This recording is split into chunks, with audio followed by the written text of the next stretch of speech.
Okay, I got some requests to document how I install my kill switch for my trolling motor on my new canoe. So I don't know why it took me so long to figure this out, and it's pretty straightforward once you do. So let me walk through it, and this will work, I imagine, with any output with any of the similar kill switches.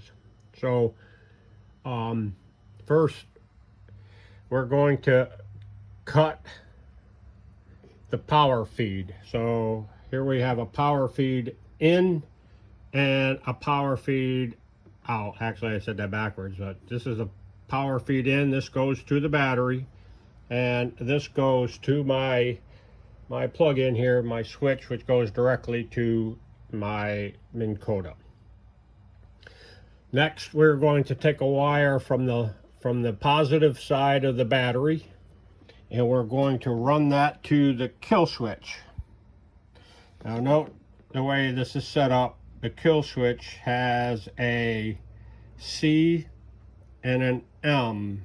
I don't know what they stand for, but we need to come into one side and then out the other side. So this green wire goes back to the relay. The relay, it picks up the green wire on 85. 86 right here goes back to the ground on the battery. So again, we've got power in, power in, power out,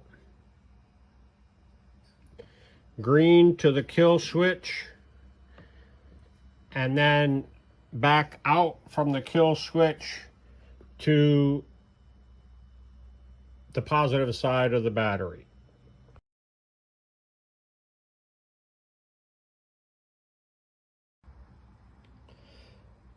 So next I'm going to go ahead and install this, and I decided, at least for now, I am going to put this kill switch directly in my battery box. Some guys run it up to the seat.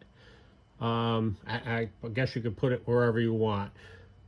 My thought process is if I put it like somewhere in here, my seat is right here, and oftentimes when I'm fishing I'll spin my seat this way, and if I put the kill switch in the battery box, that seems to be the most central location, but we'll see how that works out.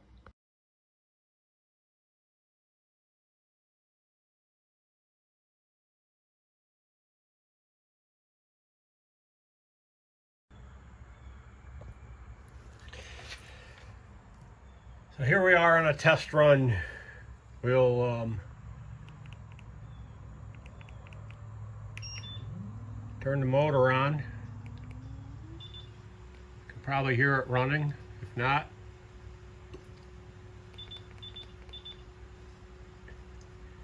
see the three blue lights.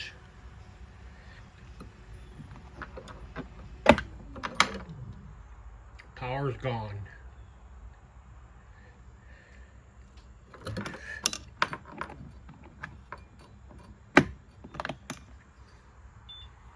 Power's back. We can now turn it back on. Motor's running again.